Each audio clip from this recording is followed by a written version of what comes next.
Chapter 10 from 1803 to 1824, Section 8.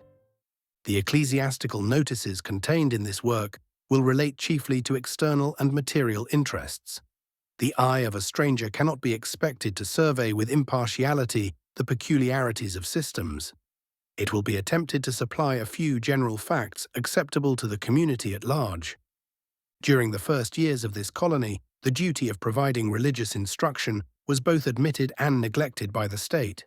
The clergy were limited to the towns, who, with the clerical functions, united the business of agriculture and the administration of punishments. The Church of England was then regarded by statesmen as the religion of the empire, and to clergymen of the episcopal persuasion, the spiritual interests of the settlements were confided. The first clergyman of New South Wales was the Reverend Richard Johnson. His labours were prosecuted under many discouragements. The priest of a Spanish vessel raised his hand with astonishment when he found in 1793 no sacred edifice had been provided, and that the clergyman sought some shady spot to evade the burning sun in the performance of his ministry. He remarked that the first house his own countrymen would erect would be a house for God. The habits of the officers discouraged a moral reformation. Earl St. Vincent had prohibited the marine officers taking their wives. A lady who followed her husband in the disguise of a sailor was sent home by Governor Phillip when half her voyage had been completed. 4 years having elapsed, in vain expectation of official help, Mr. Johnson erected, at his own cost, a wooden building. Strong posts were driven into the ground, the walls consisted of wattle and plaster, and the roof was thatched. Thus the first Christian temple in this hemisphere was raised by a voluntary effort. This building was maliciously destroyed. After a long season of slumber, the governor resolved to enforce the observance of the Sabbath, which had been commonly spent in abominable dissipation. The prisoners were compelled to attend on public worship, and their officers enjoined to accompany them. A few weeks after, the church was in flames. The governor, irritated, threatened to employ the workmen on Sunday to erect another church. But a large stone store being available, it was fitted up for the purposes of devotion, and the weekly penance exacted in another form more suitable to the day of 1788. Mr. Johnson returned to Great Britain. He was the first who reared orange groves, from which he realized considerable wealth. Before Mr. Johnson's removal, the Rev. Samuel Marsden arrived, a man of great intellectual and physical energy, who, while he accomplished much for his family, effected more as a clergyman. Mr. Marsden was a graduate of St. John's when he received his appointment, which was pressed upon him. His mission excited great interest. He was about to address a large assembly at Hull when the vessel fired a signal to weigh anchor. The service was suddenly stopped, and Mr. Marsden proceeded with his bride to the boat, followed by the whole congregation, who covered the young adventurers with benedictions. Mr. Marsden resided at Parramatta, where his agricultural success was conspicuous. Perron exclaimed, "The whole of this spot was covered with immense and useless forests. With what interest have I trodden over these new meadows, through the midst of which this respectable pastor conducted me himself with the most affectionate kindness. Who could have believed it? This residence is 7 or 8 miles from Parramatta, in the midst of woods, and it was over a very excellent road in a very elegant chaise that Mr. Marsden drove me. What exertions must have been taken to open such communications! These pastures, these fields, these harvests, these orchards, these flocks, are the work of 8 years. In his spiritual husbandry, Mr. Marsden was not at first equally successful. He returned to England in 1808, and the colony was left for some time without any clerical instructor. The Rev. Mr. Fulton, a Protestant clergyman of Waterford, transported for sedition, was stationed at Norfolk Island, and Father Harold, an exile, a Catholic priest, had returned home. There was, says Holt, no clergyman to visit the sick, baptize the infant or church the women, so we were reduced to the same state as the heathen natives who had none of these ceremonies. At this period, however, many missionaries driven from Tahiti took refuge at Port Jackson.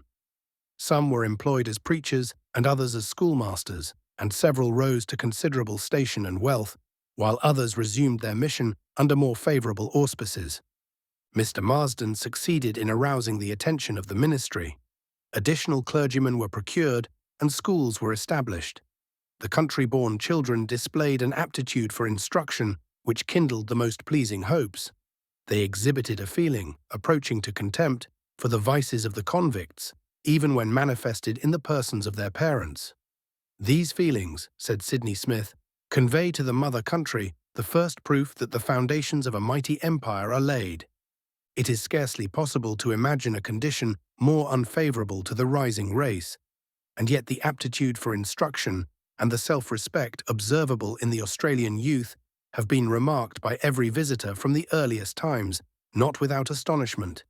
It is not uncommon to see children of the most elegant form, and with an open countenance, attended by parents of a different aspect, as if a new region restored the physical and mental vigour of the race. A pleasing instance of the love of knowledge occurred during the early ministry of the Reverend Mr. Cartwright, which he related to Governor Macquarie. The river which separated them from his dwelling was swollen, and knowing the ford was impassable, he saw with great amazement his young pupils approach his Sunday school. They had tied their clothing on their heads and swam across the stream. It is asserted that without any other instruction than a casual lesson, some learned both to read and write. The Reverend Robert Knopwood, who arrived with the first settlers, was long the sole chaplain of Van Diemen's Land. In addition to his clerical functions, he regularly sat as a magistrate. He had not much time to care for the spiritual interests of his flock, and of his success in their reformation nothing is recorded. His convivial friends are the chief eulogists of his character. His little white pony was not less celebrated. Mr. Knopwood received a pension and was subsequently appointed chaplain to a country district. He died in 1838. The gaiety of his disposition made him a pleasant companion and a general favourite, and conciliated whatever esteem may be due to a non-professional reputation. Mr. Knopwood was not, however, unwilling to tolerate the assistance of a sect whose zeal wore a different aspect from his own. The Wesleyan ministers found a kindly welcome and an open field. In the absence of clergymen, it was customary for the magistrates to conduct public worship, or where that was not possible, to assemble the prisoners and accompany the inspection with a few words of advice. The attention of the London Committee of the Wesleyan Mission was aroused by their agents stationed at Port Jackson, who referred to this colony as a settlement called the Derwent, 2 weeks' sail distant. The Reverend B. Carvosso, on his passage to New South Wales, touched at Hobart Town in the month of May 1820. He embraced the opportunity thus offered. He was introduced by the Reverend Mr. Knopwood to the governor, who authorized and protected his teaching. Mr. Carvosso stood on the steps of a dwelling house, his congregation partly within and partly without. His wife conducted the psalmody. The text which initiated the Wesleyan ministry was characteristic of its style and results. "Awake thou that sleepest." The colony required such addresses. Mr. Carvosso's description of the inhabitants may be imagined. They were kindly but dissolute. At New Norfolk and at Pittwater, with a population of several hundreds, no religious service had been performed. A seriously minded soldier, by diligent inquiry, found out a settler said to be religious. To converse with this person, he took a journey of 15 miles and found him swearing. Shortly after Mr. Carvosso's departure, several soldiers of the 58th Regiment, who at Sydney adopted the sentiments of Methodism, were quartered in the island. They prompted a Mr. Noakes to obtain a room for worship. 8 persons met on the 29th October, 1820, at a house in Collins Street, Hobart Town. They next removed to the residence of a Mr. Wallace. The soldiers and their coadjutor filled up the hour with singing, exhortation, and alternate prayer.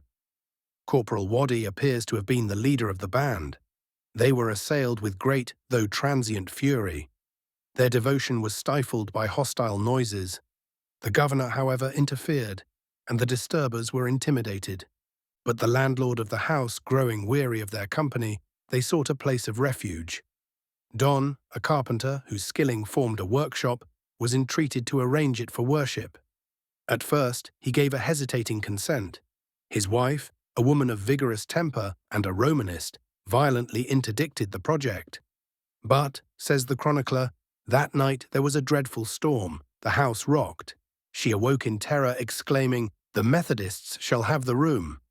The building became too small. It was enlarged to accommodate 300 persons. A society of 14 members was constituted. On the 13th of May, 1821, a Sunday school was established, the first in Van Diemen's Land. All this was done in the absence of a minister. Waddy, who was made a sergeant, went to India, where he soon died. He was mentioned with admiration by his brethren. Don had been a prisoner. He lived to acquire the respect and confidence of his neighbours. His proper name was Cranmer. He was descended from the family of the illustrious Archbishop. He remained in membership until his decease. Mr. Noakes, the organiser of these Wesleyan victories, became dissatisfied with their results. The Gazette of 1823 announced that he had withdrawn from their fellowship. To him, however, belongs the honour of gathering the first school for gratuitous instruction. In the year following, September 21st, 1821, the Rev. Mr. Horton arrived. His labours were fatiguing and minute. He read the Scriptures to 4 persons in one place and addressed 12 in another, chiefly old people and young children. He describes the social state of the country. The wretchedness of Launceston is past description. Of the deaths at New Norfolk, all except 2 are attributed to accident or drunkenness. Mr. David Lord gave Mr. Horton a plot of ground, and he resolved to build. He was indefatigable in his collections, and by contributions, then thought liberal, obtained £400. But chapels are not built by cautious men. Having raised the walls, his money was gone, and they remained long uncovered. A reproach to his calculation, but not to his faith. The Reverend R. Mansfield, 2 years after, obtained timber and labour from the government.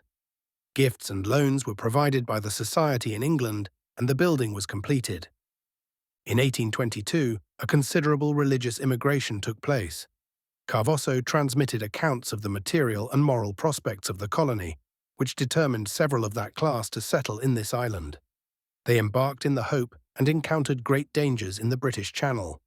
On their complaints, the vessel was seized under an Act for the Protection of Passengers, and the heroine being chartered for the purpose, they were transmitted at the expense of the government. The owners successfully appealed against the seizure and accused the passengers of conspiracy, who, however, themselves suffered considerable detention and loss. Many still survive, having largely contributed in their various spheres towards the social improvement of the country. Mr. Knopwood was superseded, as principal chaplain, by the Reverend William Bedford.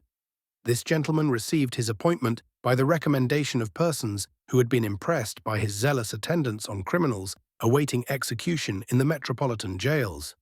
The Presbyterian Church was founded the same year by the Rev. Archibald MacArthur. He was cordially received as a representative both of his country and his religion. Though not himself of the national church, most Scottish names are appended to the first subscription for his stipend. The cooperation of the various bodies was not prevented by their differences. Of the first annual meeting of the Wesleyan Mission, Mr. Bedford was president, and the whole community joined in the support of a Bible Society, the first religious institution of the colony. The missionaries who fled from Tahiti a second time formed at Sydney a Bible Society under the patronage of Macquarie, and transmitted a considerable supply to the care of Mr. Knopwood. In return for the liberal gift, an auxiliary was formed, of which Messrs. Birch and Dry were the lay officers. The meeting held in May 1819 contributed £100 on the spot and £300 during the year. This munificence was avowedly for the credit of the settlement. Not only did the institution unite all sects, but it was the first instance of friendly cooperation between the emigrant and emancipist classes. Among the contributors were 12, who, giving 5 shillings each, designated themselves the members of the Free and Accepted Masons of St. John's Lodge, Hobart Town. An early general meeting of the society was an example of dispatch. The governor took the chair, the report was read, the resolutions passed, and the meeting dispersed within 10 minutes. With such celerity were pious labours finished in those days. The erection of the archdeaconry in favour of the Reverend William Scott in 1824 was the result of his visit to the colonies as secretary to Commissioner Bigge, whose reports were attributed to his pen. His alleged hostility to the emancipists excited resentment and detracted from his usefulness. When delivering his charge at Hobart Town, the governor required the attendance of all officially connected with the government, whatever their faith. New South Wales was within the Diocese of Calcutta, but the relation was nominal. Yet the newspapers did not think a visit from Bishop Wilson improbable. The Rev. John Yule, formerly a missionary at Tahiti, was the chaplain of Port Dalrymple. His labours were divided between Georgetown and Launceston, and until his arrival, no clergyman had ever visited the northern districts of the island. In 1819, he made a tour and baptized 67 children and married 41 couple, many of whom were recognized as such before his interposition. He was accustomed to call his congregation together by the sound of an iron barrel, which was swung to a post and struck by a mallet, or he announced his arrival by walking through the settlement in his canonical dress. Launceston was destitute of a clerical resident until 1824, when Mr. Yule returned with the establishment from Georgetown. The people were sometimes weeks without a service and 3 years without a clergyman. Shortly after, during a visit of the governor, the church was crowded, an event said to be unparalleled in the history of Launceston. The church was a wooden building of small dimensions, sometimes occupied as a court, sometimes as a temporary sleeping place for prisoners, sometimes as a stable. The disposition of Mr. Yule was amiable, and his professional reputation unblemished. Placed in a station of little promise, he cultivated the minds and affections of the young and discountenanced vices he could not extirpate. The first Roman Catholic priest established at Hobart Town was the Reverend Peter Connolly. Less polished than his Protestant friend, Mr. Knopwood, he was not less genial in his temper. The pastor of a people drawn chiefly from the Irish peasantry, he well understood their character. He received a grant from the Crown and erected a humble chapel and dwelling-house, which he ascribed partly to the charity and partly the penance of his flock. He used a common brush to sprinkle them with holy water and spoke of their faults without much softness or reserve. Occasionally an execution required his services at Launceston, otherwise a place long overlooked by the priesthood. The return of the Sabbath was unattended in the country with a religious welcome. Many employed their time in hunting, the more scrupulous in visits, and the profane in labour or intemperance. A gentleman, now distinguished among the Wesleyans, was found by his neighbour ploughing by the roadside on Sunday morning. Both himself and his men had forgotten the day. Yet at the houses of all, a minister of religion, of any name, met a cheerful entertainment and a willing audience. Whether that the presence of an intelligent stranger is itself a grateful interruption to rural solitude, or that the miseries resulting from sin were too apparent for dispute, the utility of religion was never openly questioned, and it is certain that few people were less inclined to reject the instructions or to affront the ministers of religion. End of Chapter 10, being Chapter 2, from 1803 to 1824, Section 8.